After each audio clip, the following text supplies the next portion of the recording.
Salam Rahayu, Rahayu, Rahayu.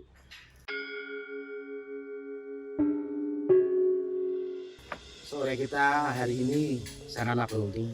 Kita kedatangan beliau, Bini Sepuh Kres Mataram Yogyakarta. Beliau adalah Kepala Museum Vanderboek. Terus beliau lagi pernah menjabat Kepala Dinas Purbakala DIY. Dan sekarang beliau menjadi pembina seluruh pengembangan sumber daya kebudayaan seluruh Indonesia. Dan beliau pun sekarang menjabat sebagai sesepuh di SKM di Jakarta. Kita perkenalkan beliau adalah Bapak Budi Harjo. Selamat sore Bapak. Selamat sore. Matur Sepandun telah hadir di SKM ini memberi dukungan-dukungan ataupun pencerahan-pencerahan tentang kebudayaan. Begini Bapak, ini Dana mau tanya Bapak tentang pelestarian tentang Tos Aji itu bagaimana? Terima kasih. Assalamualaikum warahmatullahi wabarakatuh. Waalaikumsalam. Namo Buddhaya, salam Rahayu. Terima kasih atas undangan yang pada kesempatan ini kita bisa ketemu dengan teman-teman yang notabene juga menjadi penerus ya pelestari kebudayaan pada umumnya, yang nantinya ini khusus kita nanti akan berbincang-bincang terkait dengan tadi dimintakan untuk penjelasannya pelestarian mengenai di bidang pertulisan ya.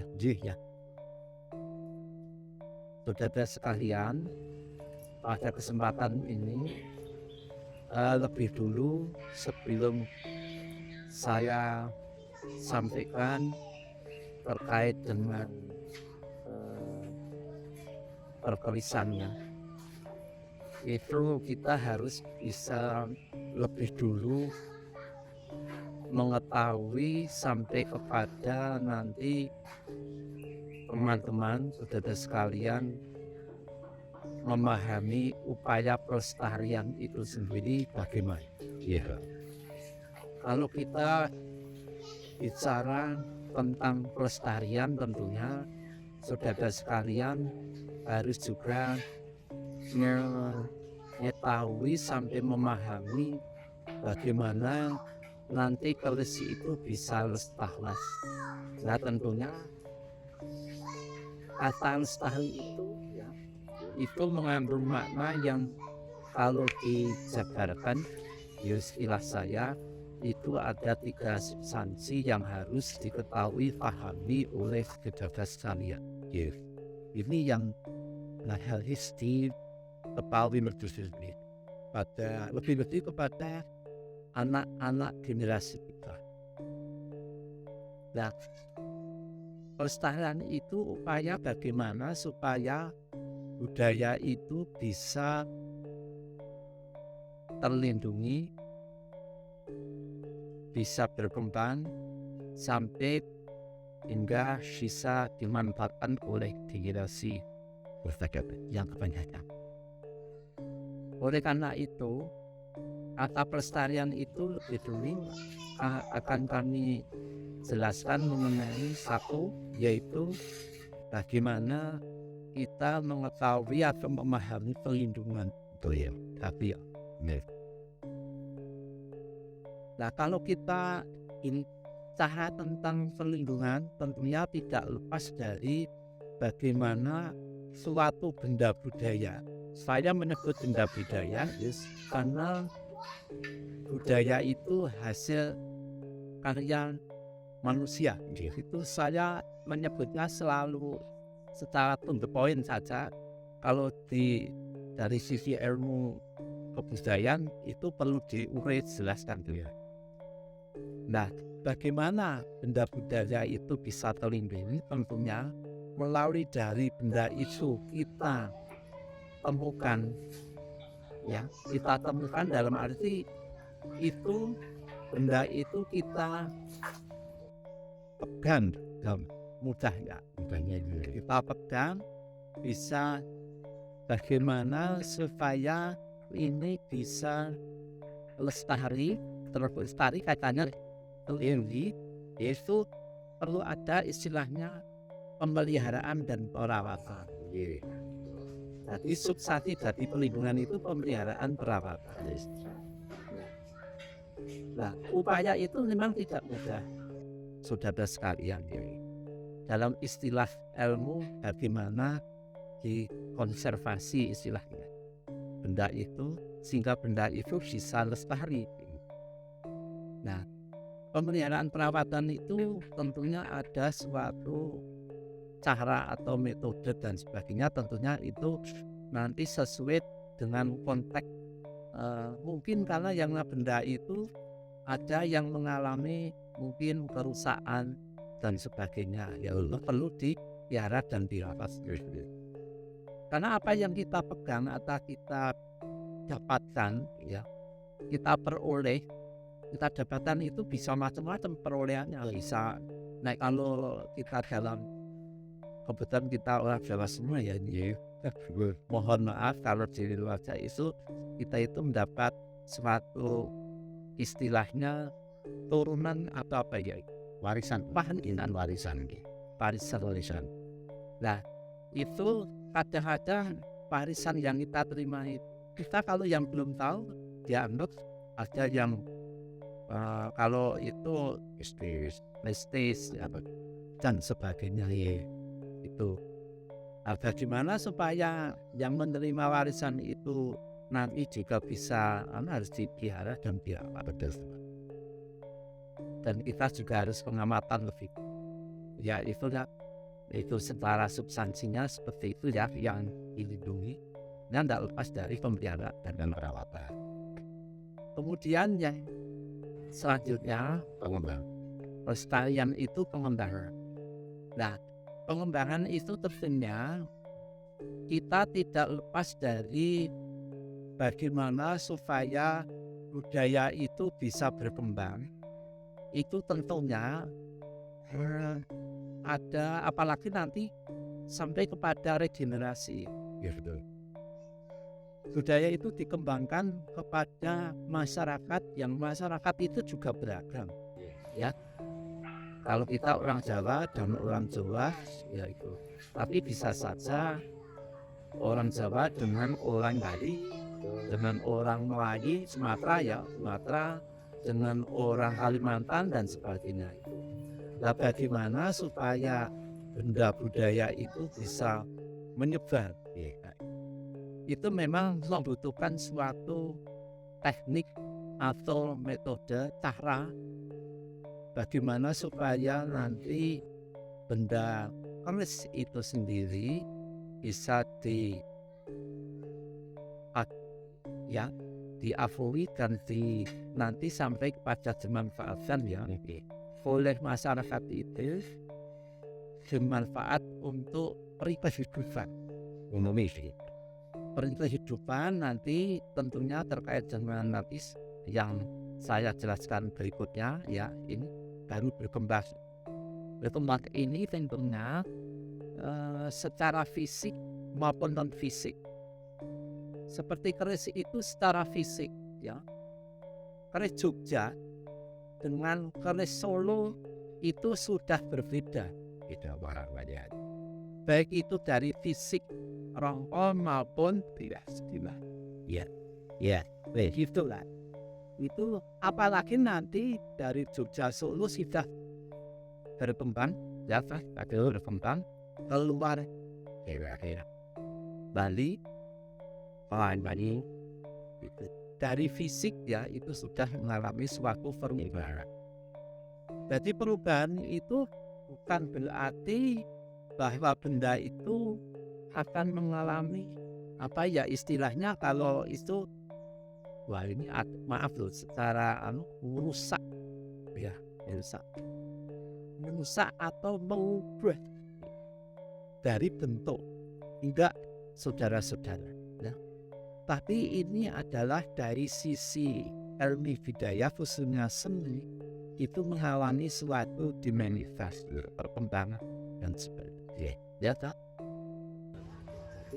baik itu dari sisi bentuk itu, bentuk rongkok, bentuk bilaknya, belum sampai nanti non sewu dari bilahnya itu mengalami suatu atau berkembang, Iya.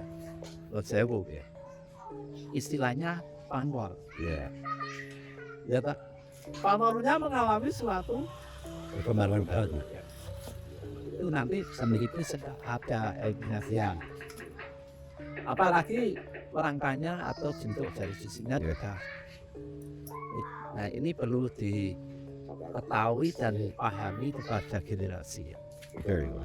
Itu dari sisi perkembangan.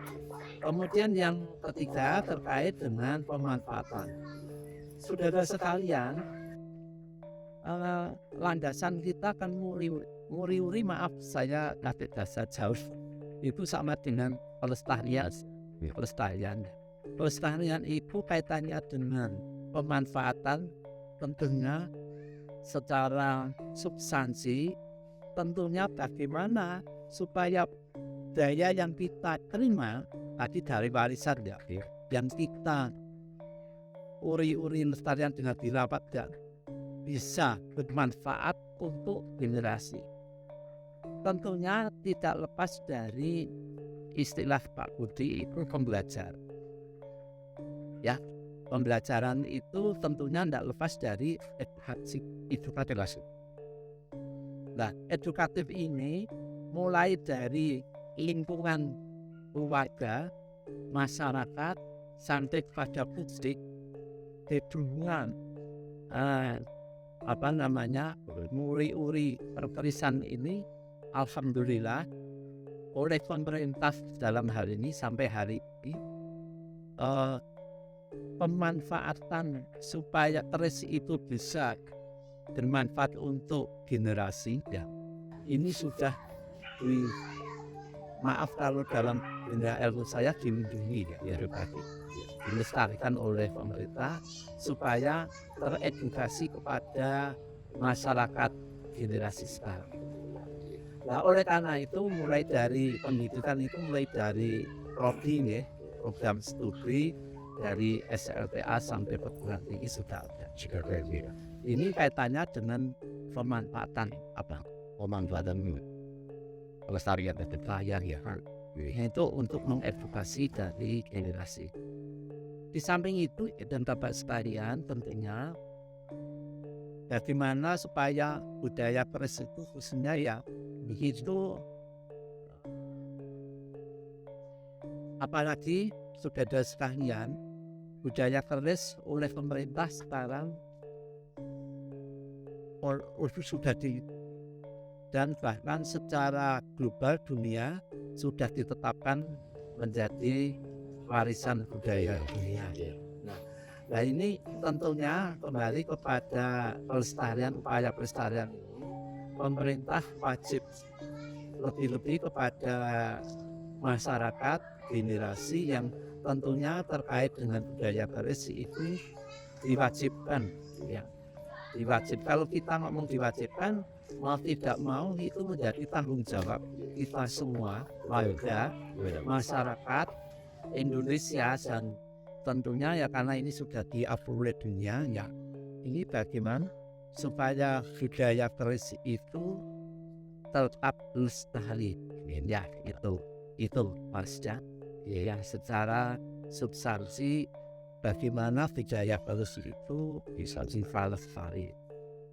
Ya, terima kasih Romo Bapak Budi Harjo tentang penjelasan tentang pelestarian Tosan Aji. Jadi begini teman-teman sekalian, sahabat SKM Yogyakarta, penjelasan tentang beliau tentang pelestarian tentang Tos Aji itu ternyata cuma bedanya ada 3: perlindungan, pengembangan, dan pemanfaatan. Monggo teman-teman teman-teman dari SKM Yogyakarta disimak, dipelajari, dan dijalankan. Semoga ini omong-omongan kita sore pada hari ini bermanfaat bagi kita semua. Terima kasih Bapak atas ujarannya, atas pelajarannya, mungkin bisa bermanfaat buat teman-teman sekalian. Matur nuwun teman-teman, saya cukupkan sekian di ada tambahan banyak? Ya. Keterangannya mengenai secara substansi yang terkait dengan SKM ya, yang mempunyai suatu upaya perlindungan ya. Salah satu dari substansi pelestarian itu ya, bahwa SKM ini pasti istilahnya melestarikan dengan membuat atau istilahnya menjadikan tersiar fosil betul ya. Supaya nanti ini bisa terdeteksi karena saudara sekalian ini upaya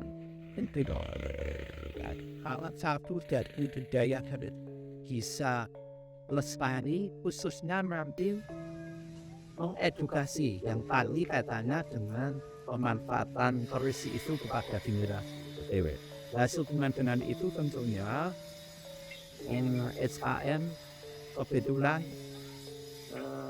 ini di wilayah daerah istimewa Yogyakarta yang notabene Yogyakarta ini menjadi suatu daerah istimewa yang tentunya dengan hadirnya museum keris yang didirikan oleh SKM, maaf saya sebut singkatan Sanggar Keris Mataram, menguatkan dari keistimewaan Yogyakarta ini menjadi suatu Yogyakarta kota budaya, ya salah satunya. Dan kebetulan kalau kaitannya dengan daerah yang di Jakarta Bansul ya, ini akan mendukung. Mungkin saudara sekalian mungkin belum ada yang tahu atau mungkin belum terpublis bahwa daerah kita yang kita kebetulan orang Bantul ya, ini oleh Pak Bupati sudah menetapkan perangkatnya ya bahwa Bantul sebagai istilahnya daerah kreatif budaya. Sampun besok, sampun besok ini. Nah, dengan hadirnya museum service Sanggar Keris Mataram di Bantul ini, di samping saya sebagian menguatkan keistimewaan Yogyakarta, kebetulan di Yogyakarta itu ada kurang lebih 60 museum keris baru akan dibuat di Sanggar Keris Mataram. Jadi satu-satunya di Jakarta yang museum keris nanti didirikan oleh Foundation. Walaupun mungkin kali ya teman-teman saudara sekalian di masing-masing museum khususnya Museum Sonobudoyo itu sudah ada tata saji pameran museum, tata pameran keris ya. Tapi itu bukan museum keris, itu tetap Museum Sonobudoyo ya. Itu salah satunya. Itu berarti tata pamerannya itu hanya mendukung dari tugas pokok fungsi Museum Sonobudoyo. Itu salah satunya penyajiannya, displaynya, kalau dalam bahasa ilmu permusiman displaynya, tata pamerannya itu tentang keris ya. Kalau nanti SKM ini khusus yang terkait dengan museumnya, lembaga museumnya SKM itu Museum Keris Mataram. Ya, ini supaya teman-teman khususnya generasi itu jangan sampai ada mispersepsi sampai kepada nanti debatable dengan teman-teman generasi ya. Jadi secara kelembagaan SKM dianggapnya dengan adanya Museum Keris SKM ini adalah suatu yang perdana di Yogyakarta berdirinya Museum Keris. Karena seperti Pak Budi ini secara kebetulan kami salah satu dari perintis juga Museum Keris yang ada di Solo. Itu ya Solo yang sampai hari secara fungsional sudah mengglobal. Dan nanti kita tidak gelap di daerah Solo. Ya, Betul. Tapi museum Keris SKM ini bisa mengglobal. dari nomor. Atau itu tambah. Iya. Begitu rekan SKM seluruh Indonesia, sahabat-sahabat SKM, sebetulnya rencana pembuatan museum ini besok akan kita gelegarkan, cuman ini sudah dibuka dengan beliau. Ya jadinya kita mengiyakan saja karena ini baru mengumpulkan yang bisa yang dari Pak Budi tadi, memang betul-betul yang original yang dimasukkan ke museum untuk menjadi organisasi untuk pembelajaran generasi yang akan datang. Terima kasih sahabat dari SKM seluruh Indonesia. Gomong-gomong sore hari ini saya tutup. Assalamualaikum warahmatullahi wabarakatuh. Selamat Rahayu. Rahayu.